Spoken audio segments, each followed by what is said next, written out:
I will rejoice in you and be glad.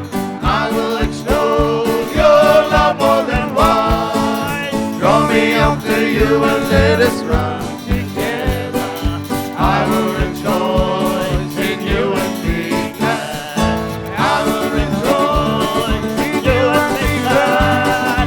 I will extol your love more than wine. Draw me after you and let us run together. I will rejoice in you and be glad. I will rejoice in you and be glad. Jesus, I will extol your love more than wine. Draw me after you and let us run together. I will rejoice in you and be glad. It is Jesus down in my heart. Amen. It is Jesus down in my heart. It is Jesus down in my heart. Jesus, the Lord of God. It is Jesus down in my heart. Savior. It is Jesus down in my heart. Healer. It is Jesus down in my heart. Jesus, the Lord of God. I will rejoice in you and be glad. I will extol your love more than wine. Glory unto you and let us run together. I will rejoice in you and be glad. Rejoice, I will rejoice in you and be glad. Jesus, I will extol your love more than wine. Glory unto you and let us come together. I will rejoice in you and be glad. I will rejoice in you and be glad. Rejoice, I will extol your love more than wine. Glory after you and let us come together. I will rejoice in you and be glad. Is Jesus down in my heart? It is Jesus down in my heart. Savior, healer. It is Jesus down in my heart. Jesus, the Lord of Lords. My Redeemer. It is Jesus down in my heart. The great I am. It is Jesus down in my heart. The love of God. It is Jesus down in my heart. The living word. Jesus, the Lord of Lords. I will rejoice in you and be glad. I will extol your love more than wine. Glory unto you and let us run together. I will rejoice in you and be glad. Jesus, I will rejoice in you and be glad. I will extol your love more than wine. Glory unto you and let us run together. I will rejoice in you and be glad. Rejoice, I will rejoice, oh yes, in you and be glad. I will extol your love more than wine. Draw me unto you and let us run together. I will rejoice in you and be glad. Jesus. Oh, hallelujah. The joy of the Lord is my strength. Hallelujah. Hallelujah. We worship you. We worship you. Fresh oil and joy. Hallelujah. Hallelujah. We rejoice. We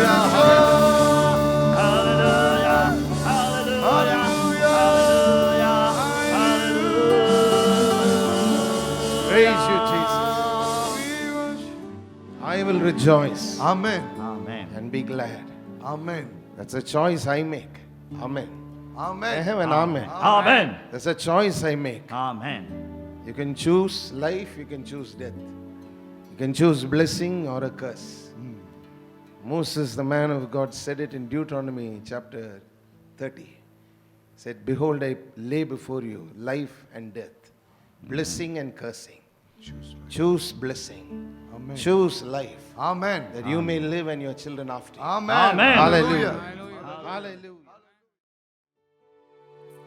ரத்தம் செய்யும் ரத்தம் செய்யும் ரத்தம் செய்யும் ரத்தம் செய்யும் கல்வாரி இயேசுவின் ரத்தம் செய்யும் காருண்ய தேவனின் ரத்தம் செய்யும் கல்வாரி இயேசுவின் ரத்தம் செய்யும் காருண்ய தேவனின் ரத்தம் செய்யும் எதிரியை தூரத்திடும் ரத்தம் ஜெயம் என்னாலும் சுகம் தரும் ரத்தம் ஜெயம் எதிரியை தூரத்திடும் ரத்தம் ஜெயம் என்னாலும் சுகம் தரும் ரத்தம் ஜெயம் அதிகாரம் தந்திடும் ரத்தம் ஜெயம் அதிகாரம் தந்திடும் ரத்தம் ஜெயம் அதிசயம் செய்திடும் ரத்தம் ஜெயம் நமக்கு அதிசயம் செய்திடும் ரத்தம் ஜெயம் ரத்தம் ஜெயம் ஓ ரத்தம் ஜெயம் ரத்தம் ஜெயம் ஓ ரத்தம் ஜெயம் கல்வாரி இயேசுவின் ரத்தம் ஜெயம் காருண்ய தேவனின் ரத்தம் ஜெயம் கல்வாரி இயேசுவின் ரத்தம் ஜெயம் காருண்ய தேவனின் பாவங்கள் போக்கிடும் ரத்தம் ஜெயம் பரிசுத்தமாக்கிடும் ரத்தம் ஜெயம் பாவங்கள் போக்கிடும் ரத்தம் ஜெயம் பரிசுத்தமாக்கிடும் ரத்தம் ஜெயம் சாபங்கள் நீக்கிடும் ரத்தம் ஜெயம் சாபங்கள் நீக்கிடும் ரத்தம் ஜெயம் சமாதானம் தந்திடும் ரத்தம் ஜெயம் நமக்கு சமாதானம் தந்திடும் ரத்தம் ஜெயம் ரத்தம் ஜெயம் ஓ ரத்தம் ஜெயம் ரத்தம் ஜெயம் ஓ ரத்தம் ஜெயம் கல்வாரி இயேசுவின் ரத்தம் ஜெயம் காருண்ய தேவனின் ரத்தம் ஜெயம் கல்வாரி இயேசுவின் ரத்தம் ஜெயம் காருண்ய தேவனின் ரத்தம் ஜெயம் விடுதலை தருகின்ற ரத்தம் ஜெயம் வெற்றி மேல் வெற்றி தரும் ரத்தம் ஜெயம் விடுதலை தருகின்ற ரத்தம் ஜெயம் வெற்றி மேல் வெற்றி தரும் ரத்தம் ஜெயம் பலவீனம் நீக்கிடும் ரத்தம் ஜெயம் பலவீனம் நீக்கிடும் ரத்தம் ஜெயம் பலவானாய் மாற்றிடும் ரத்தம் ஜெயம் நம்மை பலவானாய் மாற்றிடும் ரத்தம் ஜெயம் ரத்தம் ஜெயம் ஓ ரத்தம் ஜெயம் ரத்தம் ஜெயம் ஓ ரத்தம் ஜெயம் கல்வாரி இயேசுவின் ரத்தம் ஜெயம் காருண்ய தேவனின் ரத்தம் ஜெயம் கல்வாரி இயேசுவின் ரத்தம் ஜெயம் காருண்ய தேவனின் ரத்தம் ஜெயம் நமக்காய் பரிந்து பேசும் ரத்தம் ஜெயம் நாள்தோறும் பாதுகாக்கும் ரத்தம் ஜெயம் நமக்காய் பரிந்து பேசும் ரத்தம் ஜெயம் நாள்தோறும் பாதுகாக்கும் ரத்தம் ஜெயம் நீதிமானாக்கிடும் ரத்தம் ஜெயம் நீதிமானாக்கிடும் ரத்தம் ஜெயம் நித்திய ஜீவன் தரும் ரத்தம் ஜெயம் நமக்கு நித்திய ஜீவன் தரும் ரத்தம் ரத்தம் ஜெயம் ஓ ரத்தம் ஜெயம் ரத்தம் ஜெயம் ஓ ரத்தம் ஜெயம் கல்வாரி இயேசுவின் ரத்தம் ஜெயம் காருண்ய தேவனின் ரத்தம் ஜெயம் கல்வாரி இயேசுவின் ரத்தம் ஜெயம் காருண்ய தேவனின் ரத்தம் ஜெயம் விடுதலை தருகின்ற ரத்தம் ஜெயம் வெற்றி மேல் வெற்றி தரும் ரத்தம் ஜெயம் விடுதலை தருகின்ற ரத்தம் ஜெயம் வெற்றி மேல் வெற்றி தரும் ரத்தம் ஜெயம்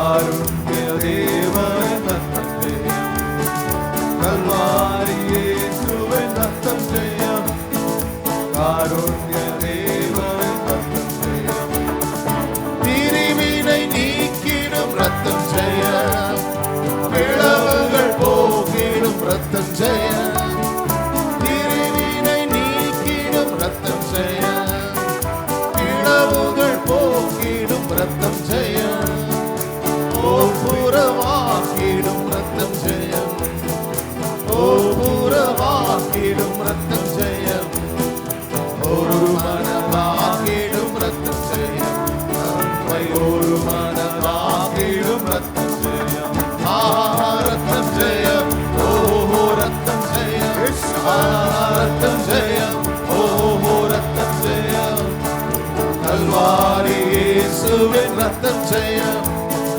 കാരുണ്യ ദേവൻ രക്തം ജയം കൽവാരി യേശുവിൻ രക്തം ജയം കാരുണ്യ ദേവൻ രക്തം ജയം കുറ്റമില്ല യേശുവിൻ രക്തം ജയം குறைகளை போக்கிடும் ரத்தம் ஜெயம் குற்றமில்லா இயேசுவின் ரத்தம் ஜெயம் குறைகளை போக்கிடும் ரத்தம் ஜெயம் விலையேற பெற்ற ரத்தம் ஜெயம் விலையேற பெற்ற ரத்தம் ஜெயம் விண்ணகம் நடத்திடும் ரத்தம் ஜெயம் நம்மை விண்ணகம் நடத்திடும் ரத்தம் ஜெயம் ரத்தம் ஜெயம் ஓஹோ ரத்தம் ஜெயம் ரத்தம் ஜெயம் ஓஹோ ரத்தம் ஜெயம் கல்வாரி இயேசுவின் ரத்தம் ஜெயம் காருண்ய தேவனின் ரத்தம் ஜெயம் கல்வாரி இயேசுவின் ரத்தம் ஜெயம் காருண்ய தேவனின் ரத்தம் ஜெயம் கல்வாரி இயேசுவின் ரத்தம் ஜெயம் காருண்ய தேவனின் ரத்தம் ஜெயம் கல்வாரி இயேசுவின் ரத்தம் ஜெயம் காருண்ய தேவனின் ரத்தம் ஜெயம். Let's bow our heads in a moment of prayer. Father, in the mighty name of Jesus Christ of Nazareth, we come to you, O God, with grateful hearts this day, humbling ourselves before the throne of grace to receive from you fresh insight from the Word of God, as well as understanding about how godly wisdom is given to every man, that he may profit therewith, O God. Father, we thank you because you are here in our midst, and it is because of you that we are alive, and we are here with a word in season and out of season. Even now we pray in the mighty name of Jesus that a covering protection will be upon the hearers as well, so that not only will we hear the word, but we will also learn to be doers of the word. And we vow the glory, honor, and praise will always come to you. In Jesus' name, amen and amen. Today I'd like to continue teaching on how godly wisdom is given to benefit a man, because godly wisdom is really an act in the life of the Christian believer. I'd like you to turn with me, please, again to Proverbs chapter 2. We're going to continue from where we stopped last week. So we will read Proverbs chapter 2, verses 6, and then verses 12 and 16. I want to share a couple of more examples to you from the Bible, so we understand the Word of God is very real in everyday living, and it can be trusted at all times. And godly wisdom is always something that keeps you as a believer ahead of the kinds of people we read in the Bible who are not desirable in the sight of God. Now let me read to you from Proverbs chapter 2, verses 6 and 12, and then verse 16. For the Lord giveth wisdom, out of his mouth cometh knowledge and understanding, to deliver thee from the way of the evil man, from the man that speaketh froward things, to deliver thee from the strange woman, even from the stranger which flattereth with her words. Now it's amazing how the Bible condemns certain acts, one of which is flattery. And when you understand why God hates flattery and he keeps the believer from falling a prey to people who flatter, you begin to understand how important it is to know that flattery is something that God doesn't want us to succumb to, because either it will make us gullible or it will lead us into pride. But then flattery by itself proceeds out of the lips of a man whose source is wrong. The source is not God. The source is the enemy, the devil, the adversary. So, here we read about how in Proverbs chapter 2, we have two kinds of people mentioned for us, the evil man as well as the strange woman. Now, to go to a biblical example, I want to read to you from 2 Kings, and we're going to learn something again from the household of David, and we're going to see how these things work even today in our lives when we come to God and try to lead a life that is pleasing in His sight. Now, let me take you please to 1 Kings, chapter 2. And there are two examples mentioned from there that I want to share with you to help you understand why everything is not as you see on the surface, especially when you're dealing with people.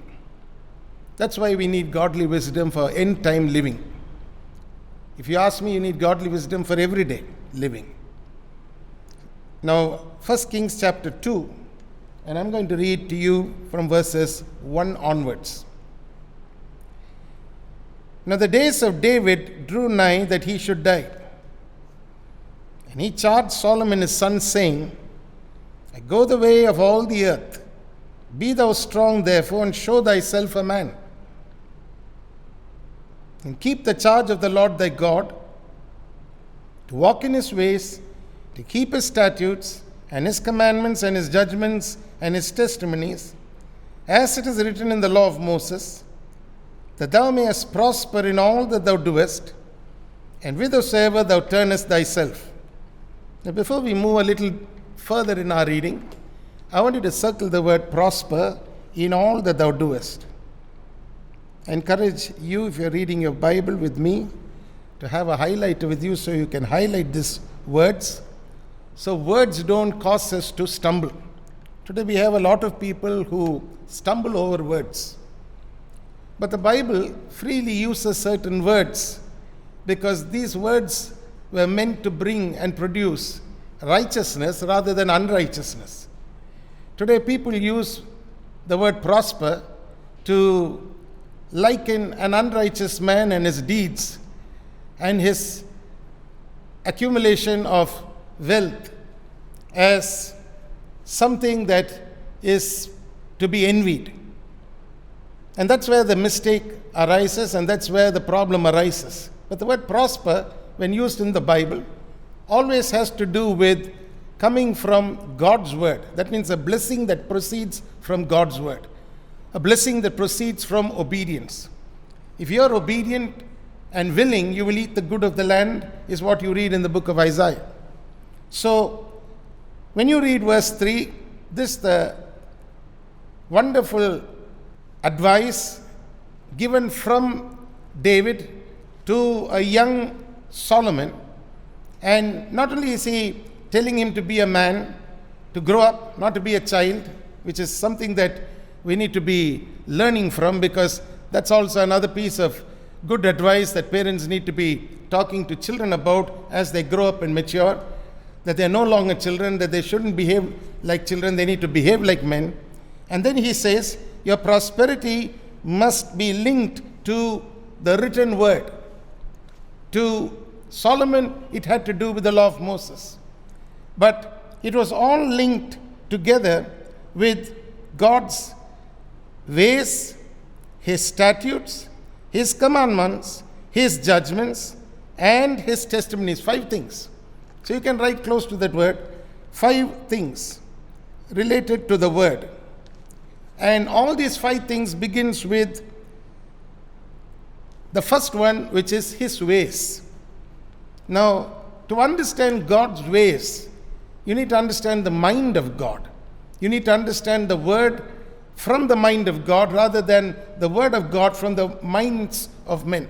Today we have a lot of people who are preaching the word or sharing the word with their own minds.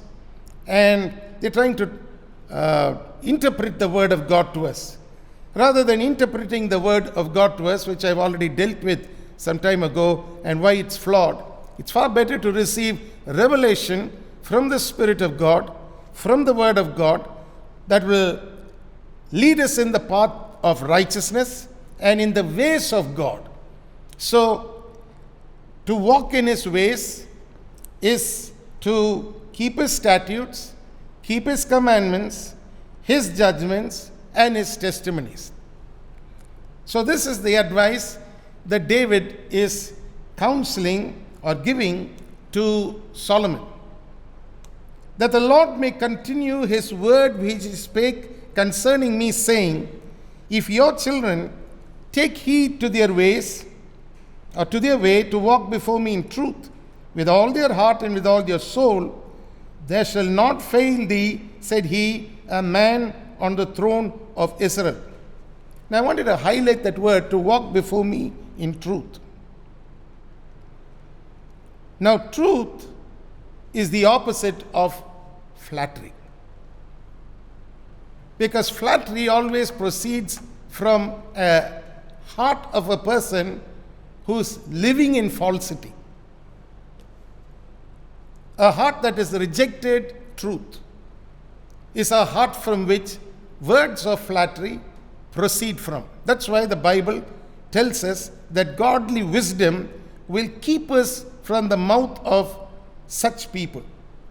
And believe me, there are a lot of people like this in the world. They are there who are closely associated with us. Sometimes they are acquaintances. Sometimes they form a circle in our friends. Sometimes they are in work spots. And sometimes they're just people who you meet once in a way, but who just want to tell you something which is unreal.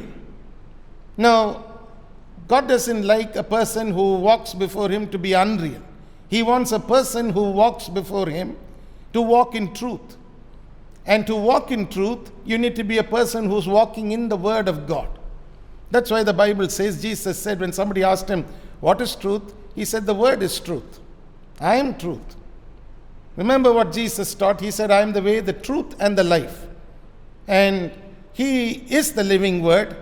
And from him proceeds the written Word that we have, given to us by the Holy Spirit, who moved upon anointed men and women in times past, who would write down and document certain things for us, which we have today. Now, verse 5. Now we are coming to the 2 types of people that I'd like to share this teaching with you about. In verse 5, moreover, thou knowest also what Joab, the son of Zeruiah, did to me, and what he did to the 2 captains of the hosts of Israel, unto Abner, the son of Ner, and unto Amasa, the son of Jether, whom he slew, and shed the blood of war in peace, and put the blood of war upon his girdle that was about his loins, and in his shoes that were on his feet. Do therefore according to thy wisdom, and let not his hoar head go down to the grave in peace. Now, we're going to stop briefly there, because I want you to see what David is telling Solomon to do according to your wisdom. Verse 6. I want you to highlight the word wisdom. Now you can understand that Solomon was not a very old man when this advice was being given to him. He was very young. But somehow David knew that if Solomon would connect to godly wisdom would help him deal with certain types of people whom you meet in this world. Now, here is a man who's mentioned to us called Joab, the son of Zeruiah. I'd like you to highlight this, please, because the very first person whom David is giving a charge about to Solomon to do something about was his own cousin, much older to him, called Joab, the son of Zeruiah. Zeruiah was David's own sister. And David was telling him something which seems a very unusual thing for King David to speak about. But we'll come to this about why David spoke these words and how they actually were in line with what we're going to be learning. So you understand why God's word teaches us that godly wisdom will keep us from evil men who speak forward things, who do forward things, and the woman who flatters with words. Now, please understand that we're not just talking about a gender issue. Don't ever for one moment think it's only women who flatter. There are men also who can flatter. And it's not only men who are evil, there are even women who are evil. So we are going to be studying from this portion of scripture why David would speak a word like this to young King Solomon. Now, here is the reason being given by David. He said, there were two captains of the hosts of Israel, Abner, the son of Ner, and unto Amasa, the son of Jether. Now, I want you to understand that the name Joab means Yahweh is father. Now, a man whose name is Joab or Yahweh, his father, is supposed to have a heart of a father. He's supposed to be somebody who can be a fatherly figure. But David was telling Solomon, don't get confused by the name. This man is a killer. Don't be carried away with the name Yahweh is father. This man has blood on his hands.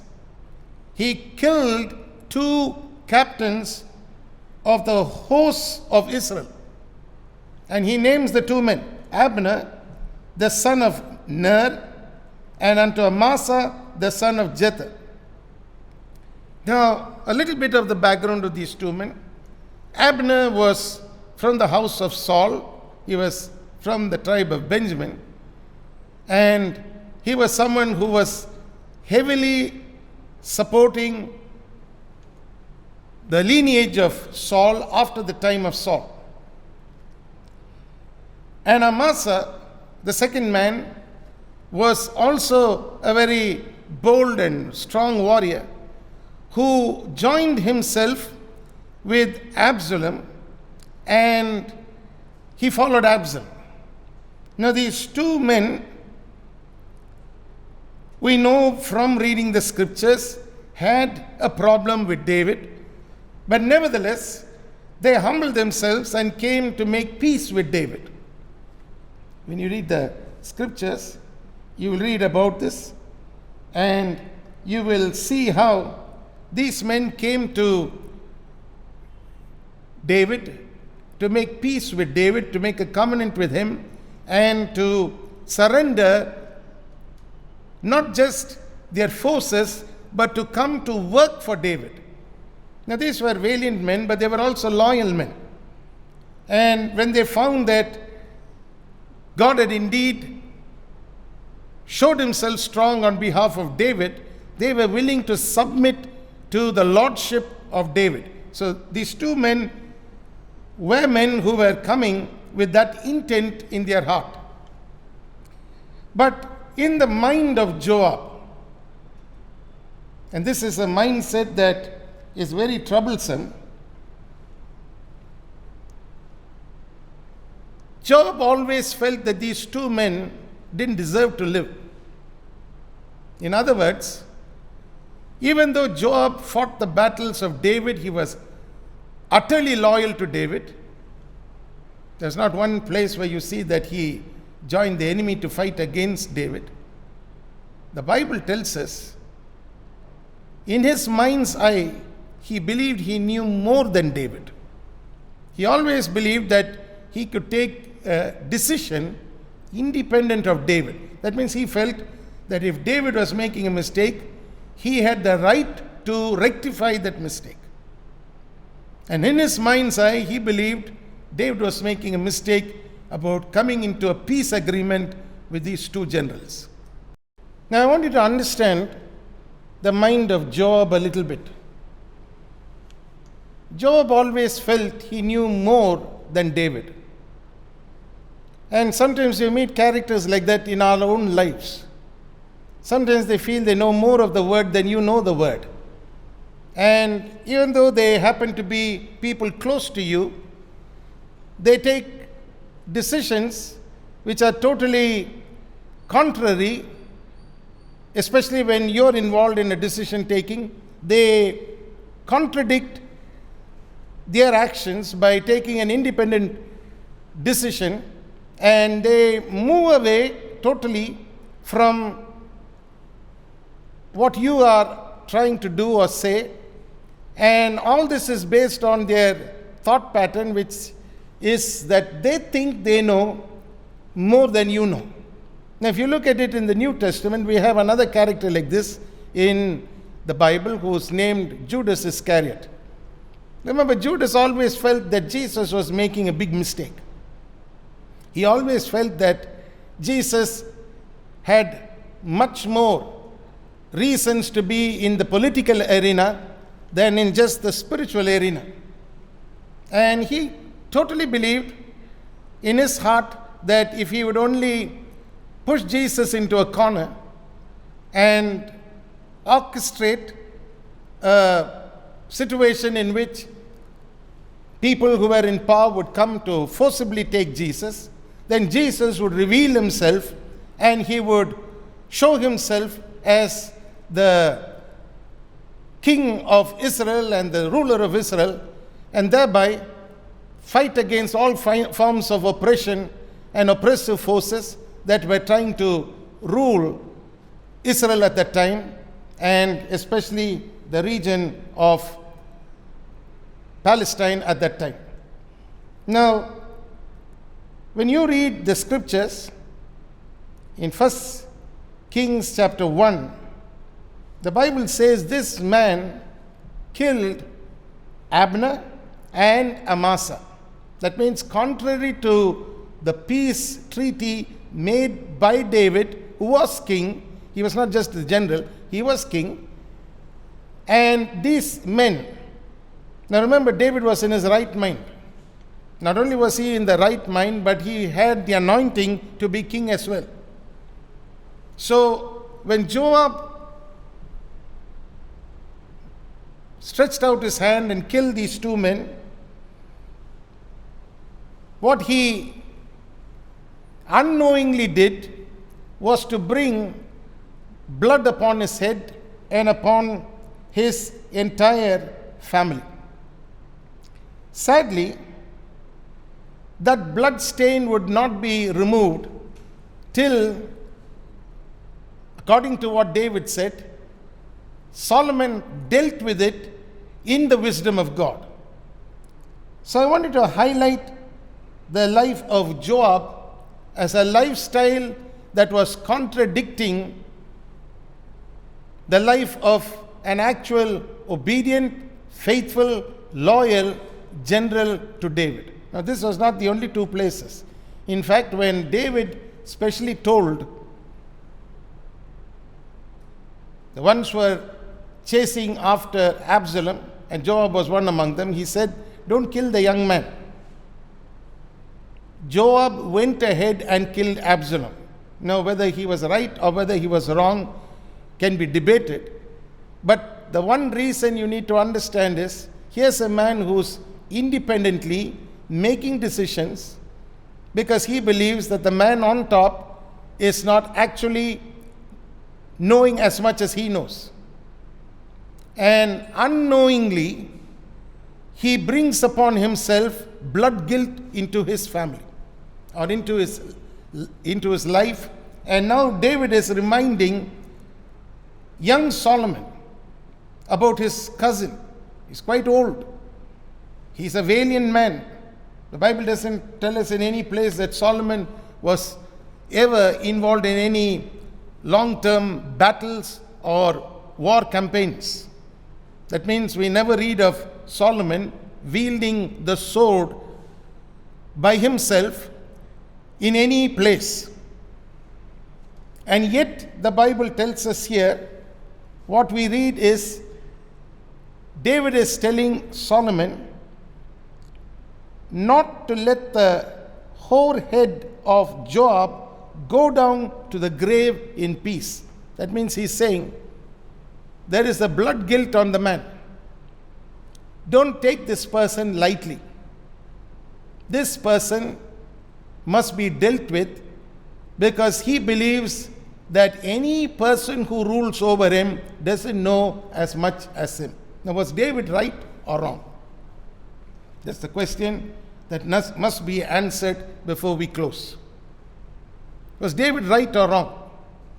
Now, we're not trying to understand David with today's standard of understanding. We have to understand David by the way this entire chapter was written for us, so that we get it into our spirits how David was still discerning, because of the wisdom of God in him, that Joab was not to be trusted long run. He would always be a threat to Solomon.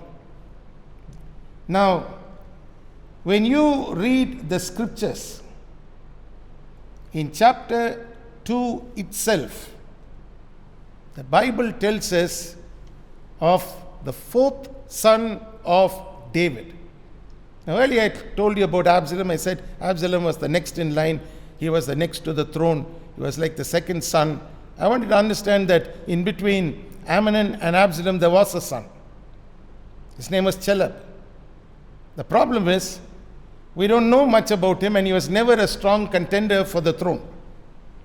But here we read in 2 Samuel chapter 3, verses 2 and 3. If you'd come with me in your Bibles to 2 Samuel chapter 3, and let me read to you verses 2 and 3. It says here, "And unto David were sons born in Hebron, and his firstborn was Amnon, and of Ahinoam the Jezreelitess, and his second Chileab of Abigail, the wife of Nabal the Carmelite." Now, this boy, we have no record of him at all, except for rabbinical writings about him, which we are not going to go into, but the Bible is silent about him, so he was never a contender for the throne.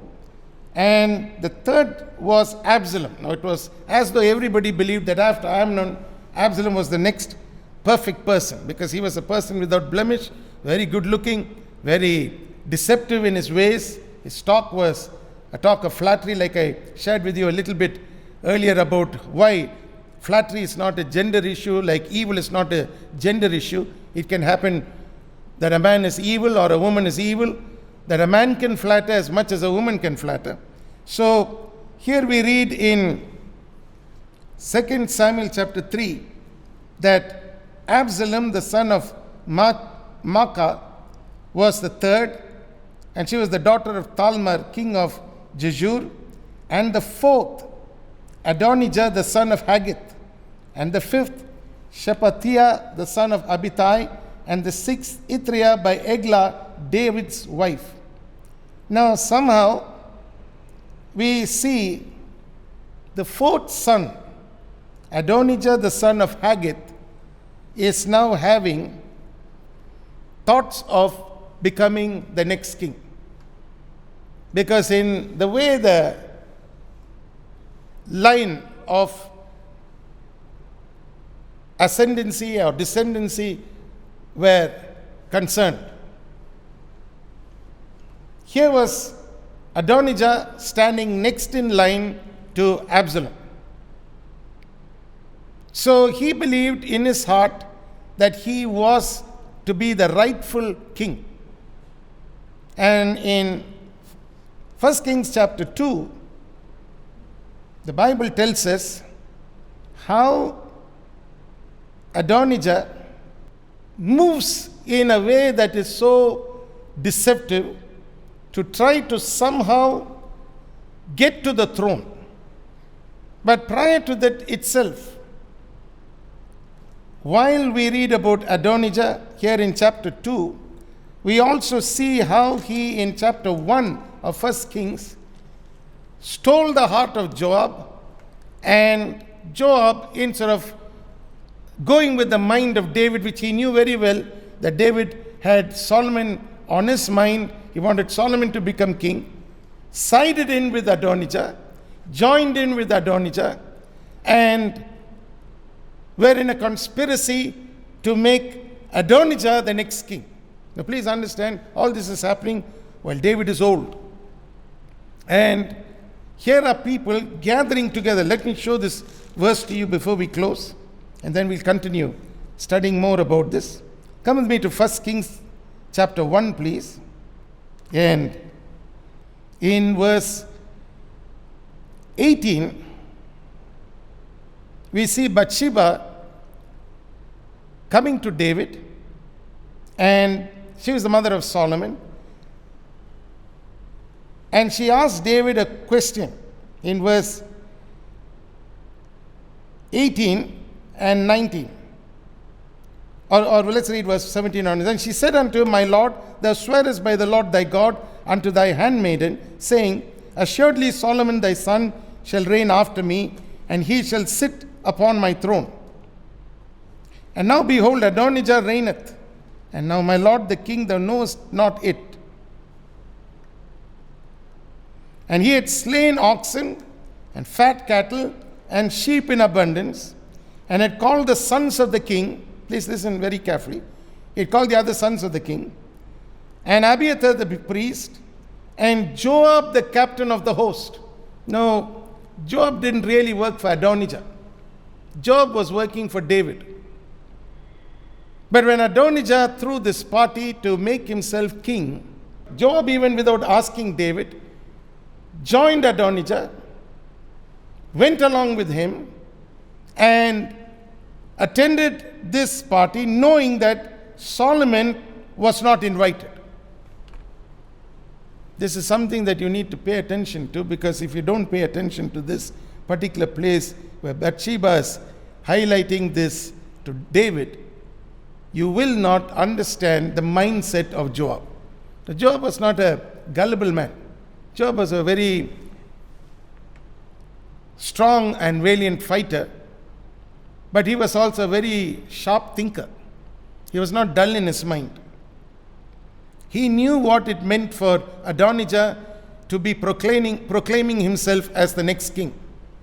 He knew that when Adonijah would proclaim himself as the next king, his allegiance would have to shift from David to Adonijah. And he also must have noticed that Solomon was not present. Now, as a cousin, now this was not a cousin inviting a cousin for a function. This was more of a very official engagement, because cattle and sheep were being slain, oxen were being slain in abundance. The other king's sons were invited, the priest was invited, and Adonijah had proclaimed himself that he was to be the next ruler over Israel. Very well in their minds, they knew that it was not in the mind of David for Adonijah to sit on the throne, but for Solomon to sit on the throne. That's the reason why they didn't invite Solomon, so they might slight Solomon openly. Now when you read 1 Kings chapter 2, you understand why David brought this issue up to young Solomon. He said, Solomon, don't be gullible. God's given you wisdom. According to your wisdom, deal with Joab. Because if you don't deal with him, he's a person who will override you. He's somebody who will always believe he knows more than you. And he's going to do things that will be troublesome to you always. Because he was not a willing person to accept your leadership over the throne of Israel. Remember, what David in his heart was not just the desire of David alone to look on Solomon favorably, but it was also in the heart of God for Solomon to be the next king over Israel. Now, I want you to mark this, please, in your Bibles, because this is the first mention that you will see of how David is telling Solomon, Solomon, when you're dealing with people, deal with them with wisdom. Don't deal with them like you're dealing with them with your emotions, because emotions can get carried away. Remember, when godly wisdom is at work, godly wisdom gives you the grace to not only discern, but it also gives you a check on your emotional life, so that you're not carried away with the froward things that an evil man speaks or does, nor are you carried away with the flattery of words of a strange person or a strange woman or a man who speaks strange things. That means these things that they speak are contradicting God's life, God's word, the mind of Christ, the life of Christ, the anointing of God, the favor of God, the mercy of God. All these things don't ever come in their vocabulary. And yet, now and then they drop words to make you feel a little bit secure, because they think you will be secure in the understanding that they are also aware of all godly things. But in reality, they're just out to finish you up. Now that's what David was warning Solomon about. Right now we're going to close. But I want you to know something here. You must know that godly wisdom comes with the benefit of helping you learn how to deal with people according to the mind of God, not according to your emotions. That's one of the greatest benefits, if you ask me, about people relationships.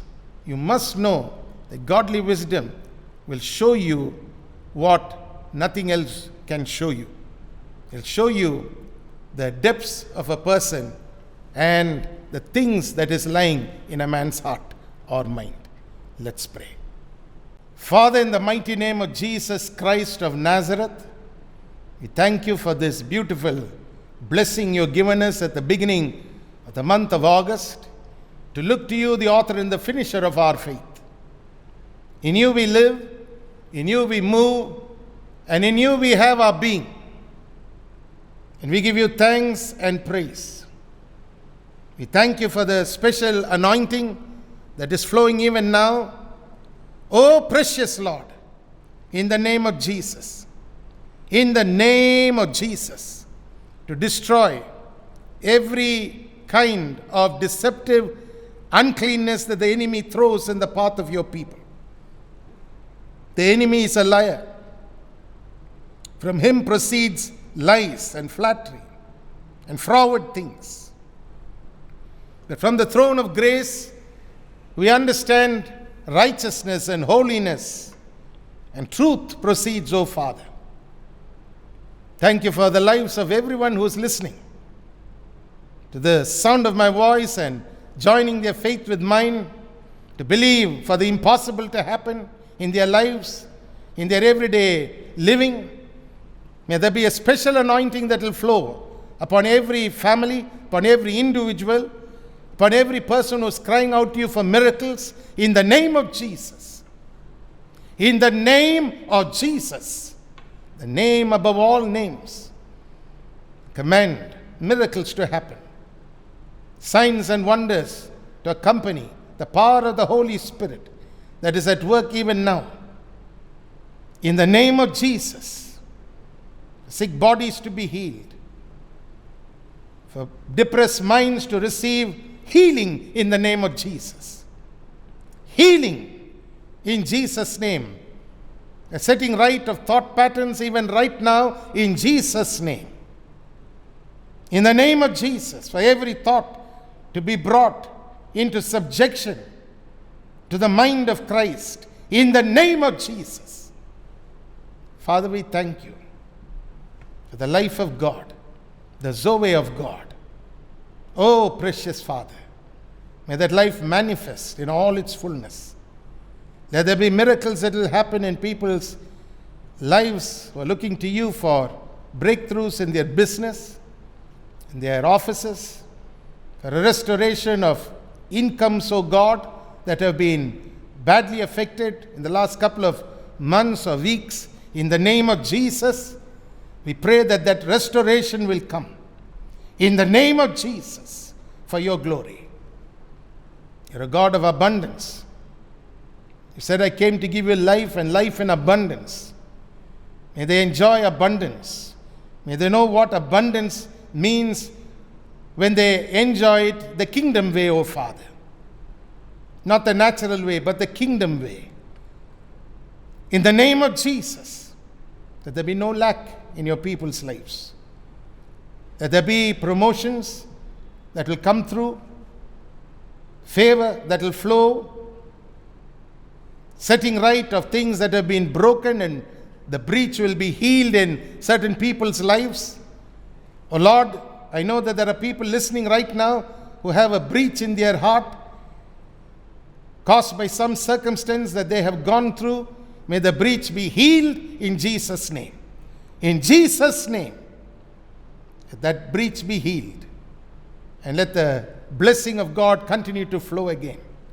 Let the river of favor flow again. Let it never dry up in their life. In the mighty name of Jesus, I surround everyone with love and faith this day. Thank you for being so gracious and merciful to us, O Lord. Even now I pray that not only this month of August, this entire week will be flooded with your goodness and favor. Mercy will every day be not only new, but they will be so fresh that your children will live in your presence, depending on your mercies every moment of the day.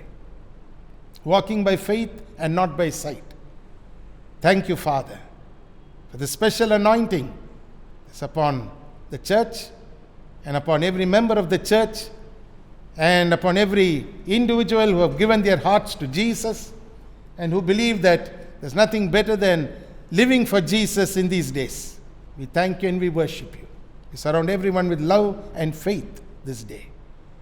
In Jesus' name we pray, and everybody said, Amen and Amen. Now may the blessing of God the Father, the blessing of God the Son, and the blessing of God the Holy Spirit rest and abide with each one of us, both now and until Jesus comes again. நம்முடைய ஆண்டவராகிய இயேசு கிறிஸ்துவின் கிருபையும் பிதாவாகிய தேவனின் அன்பும் தூய பரிசுத்த ஆவியானுடைய ஐக்கியமும் நம்மோடு கூட இன்றும் என்றும் இருப்பதாக. ஆமென் and amen. Hallelujah. Hallelujah. My friends, be of good cheer. August has begun. A new month has begun. God has brought us this far. He will continue to lead us. He is Ebenezer, the rock of our refuge, the rock of our salvation. We don't have to be like Israel or Jeshurun, who kicked at the rock of their salvation and lightly esteemed him. You can never overesteem the God of Israel, because he is always bigger than what you can think of him or the esteem you can give him. Always remember, he is in charge of your life, no matter what. Stay in the Word of God. There's life in the Word, there's strength in the Word, and the Word of God will be an anchor to your soul always. God bless you. Stop being depressed. Stop being oppressed by circumstances, and trust the Lord. The Bible says, cast your burden upon the Lord and he will sustain you. He will never suffer the righteous to be moved. Never. You can be very sure about that. He will never suffer the righteous to be moved. God bless you. உனக்கெதிராகவே ஆயுதம் வாய்க்காதே.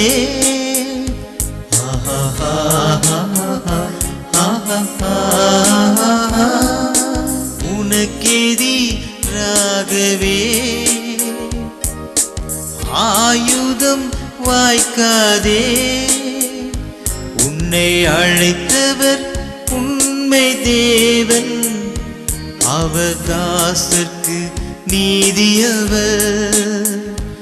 உன்னை அழைத்தவர் உண்மை தேவன், அவர் தாசர்க்கு நீதியவர். எண்ணி எண்ணி துதி செய்வார், என்னடங்காத கிருபைகளுக்காய் என்றும் தாங்கும் தம் புயமே. இன்ப இயேசுவின் நாமமே எண்ணி எண்ணி துதி செய்வார்.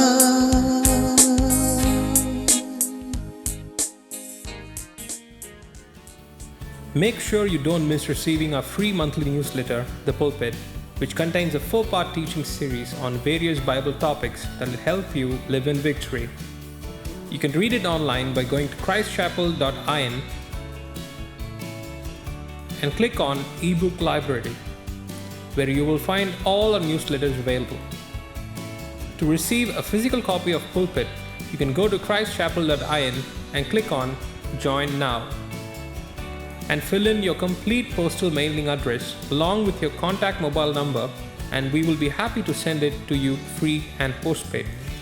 Should you want to receive the newsletter via email, do include your request along with your current email ID. Thank you and God bless.